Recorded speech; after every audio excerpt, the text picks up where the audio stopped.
Kule video lena, so we'll be doing a trigonometry questions that which involves a diagram and Pythagoras theorem. No? So kwenzakalani ke la? Ngizokwenza lama examples of 3. All 3 lama examples they involve a trig ratio. How can turn how anyways they involve a trig ratio which will equal to a number, ne? Like tan equals to 2 over 3. If you zolandela ngizokwenza where a trig ratio is equal to a variable. Mhlambe kubo sin 20 which is equals to k or equals to t or equals to m, ne? So asenzeni lokuqala ke number 1. So let me remove yonke lento leyo. So phinde sibhale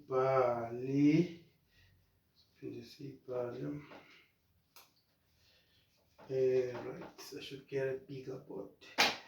Okay, anyways, more one question at if or it's given. Given something is equal to something, determine the value of or without the use of a calculator, but with the aid of a diagram. With the help of a diagram, find the value of this. So into yokuqala yenzayo sisolve lo kusale u-tan kusale trig ratio yodwa. So we have form tan alpha minus 3 equals to 0. Kuze solve lo sithathe lo ayengale 4 tan alpha equals to 3. Divide them of 4, divide them of 4. Then we're gonna have tan alpha which will equals to 3 over 4. Sesiyazi la ukuthi okay kumele sizo draw i-diagram. So sesiyayibuza i-diagram siyi-draw ku-quadrant bani. So this is quadrant 1, 2, 3, 4. Into esitshelayo sibheka lento le. Kumele si-draw i-diagram where tan is positive. Well, we had something like tan alpha equals to minus 3 over 4. This is a draw a diagram where tan is negative. So we depend on the number inja. So I think we remove it first. So tan positive 1 and 3. So quadrant 2 and quadrant 4 they are out. So si choose kanjani ke sizodraw 1 or 3. Sesiyobheka ini restriction abazobe sinikeze yona. It's a restriction we should draw where alpha is greater or equals to 90 and less than 360. So this is 90, then that is 360. So kusukela ku90 kuze kuyofika 360 kumele si draw la, not before 90, not after 360. So leyana isiba automatically out. Vele lezo two seyiphumile. So sesizodraw ini i-diagram yethu la. So alpha nanya lapha, lo alpha usuka la azofika la, but ngimfaka lapha as i-reference angle yethu, ne? So faka alpha lapha as our reference angle. So tan is opposite over adjacent. So mangilana, this is my opposite which is 3, this is my adjacent which is 4. So must check since labo x ba negative. Once we wafaka in number where kulabo x aba negative, uyamfaka lo negative, right? Since labo y ba negative, kumele sihambe sofaka negative. Kushuthi njengoba ku 3 over 4, kahle kahle beku minus 3 over minus 4. Then minus no minus ba cancelana benza positive. Hence now it's positive 3 over positive 4. Now, so maybe diagram besi draw la kwaba no 4 no 3. La u3 uqondane nama y positive kumele abe positive. La u4 uqondane nama x a negative kumele abe negative, right? Kubi diagram besi draw lapha, then it's 3 over 4. U-x uqondane nama x a positive kumele simshiye positive. U-y uqondane nama y negative kumele sihambe lapha siyofaka bani u-negative. Hypotenuse is always positive, it's always positive, right? So manje we have a diagram yethu. Mawuthola le question enje, draw a diagram and then i-diagram igcwalise, yabo, gcwalisa wonke ama-angles if where possible, bese sesigcwalisa nani nama-side, right? So kushoda le piece engapha. We know Pythagoras theorem yethi ithini. Pythagoras theorem it's x squared plus y squared equals to r squared. Esikhundleni sa x so faka minus 4 all squared plus esikhundleni sa y so faka minus 3 all squared. That will equal to r squared. Minus 4 squared to keep 16 minus 3 keep 9. That is equal to r squared. So this is 25 equals to r squared. Fake roots. R is equal to plus or minus 5. So since we're looking for a value, the hypotenuse. Hypotenuse is always positive. Tabula sothathu u5 onjani or positive. So sibhala la positive 5. I-diagram yethu sigcwele. Then sesingahamba sophendula lapha no umbuzo. Let me take another color for this question here. Umbuzo ithi we should find the value of cos squared alpha minus sine alpha. So equals to cos alpha. Nangu alpha la. Cos it's adjacent of hypotenuse. So kuzoba minus 4 over 5. So since it's cos squared, shusofaka bani usquared lapha ngaphandle. Sine alpha, sine it's opposite over hypotenuse. So it's minus 3 over 5. So it's minus 3 over 5. And then the answer is izophelela lana. Mayisi lana you can just use the calculator. Makuthiwa without the use of calculator, basho ukuthi ungaveli ushaya calculator nje isuka, yabo. But lana yabo ungaze wenza mistake, you should just use the calculator. So it's over 16 over 25 minus, so it's going to be positive 3 over 5. Then since the calculator keke sithole layana. So we have 16 over 25 and then plus 3 over 5. We have 31 over 25. 31 over 25. So this is our answer. So let's go for the second example. And the second question here is if A was a little restriction 90 to 360 and tan A is equal to 2 over 3, find the value of sine A kanjalo kanjalo. When we ask wabuza question engine, you don't just jump kuma questions ne.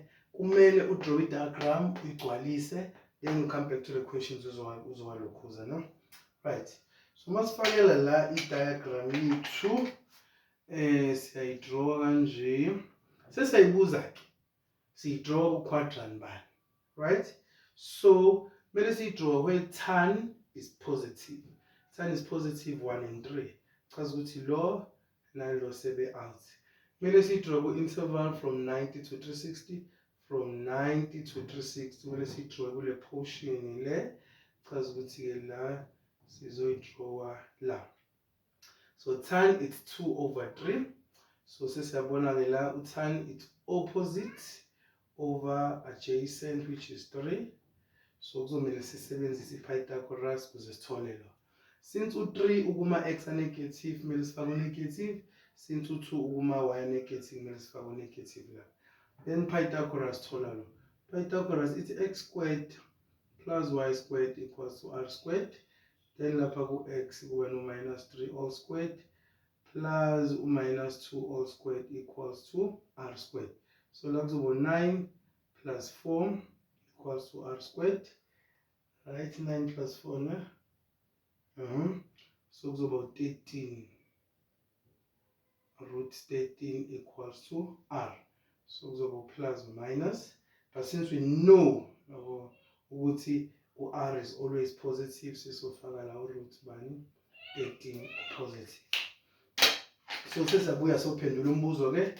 So our A uloyana, reference angle A. Sine. Sine is opposite over a hypotenuse. Sine is opposite over hypotenuse. Should answer like minus 2 over root 13. Then parallel. Diagram in a mark. So diagram should be shown ku answer sheet yakho, no? Right. Sibuye sizela. Cos 2a minus sin 2a minus sithole value yakhona. Masiyibheka lento le. Sin a, our angle is a. Yikho answers vele siyithathe. masibuka la engele la no 2a engele la no a, so chaza ukuthi we cannot say cos 2a ulingana nobani no minus 3 over root 3, and we cannot multiply ulokhuza u2 by yabo whatever singayithola for a, yeah? So wathola into nje, this is a double angle. In double angle ka cos awu 3, cos squared minus sin squared, ne? And then any double angle 1 minus 2 sin squared, enye 2 cos squared minus 1. So you can choose any, right?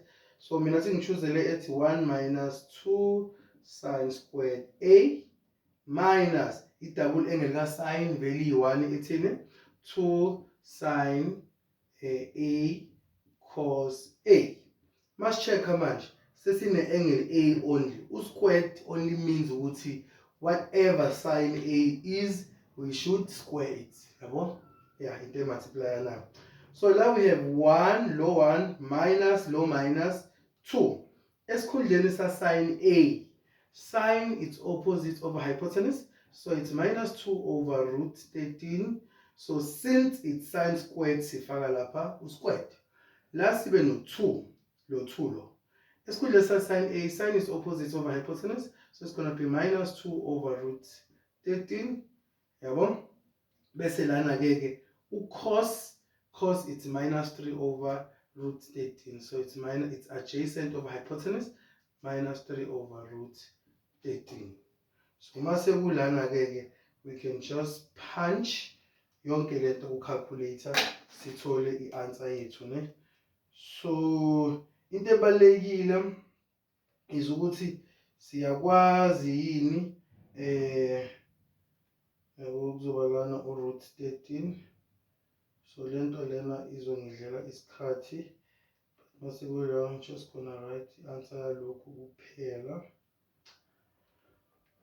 It's minus 2 over root 13. Njengoba ngishesha la kungenzeka ngibhale i-answer wrong, but anyways it's minus 3 ish. Like it's minus 3 over root 13.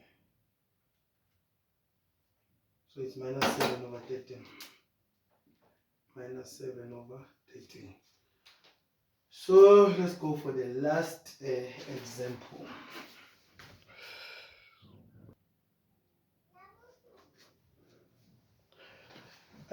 So this is the last example. So like if 5, this is 5, if 5 tan equals to 0 and basinikeza i-restriction ebesijwayele mhlawumbe izothi 90 to 360, ma basinikeza i-restriction at cos theta should be less than 0. Less than 0 just means that where cos is negative. Greater than 0 means positive. Right, first things first, we should write the diagram. Draw the diagram. Ne? So si draw a complete diagram. Okay, now, okay, sizokususa. We have 5 tan theta plus 2 root 6 equals to 0. Let's solve tan theta la.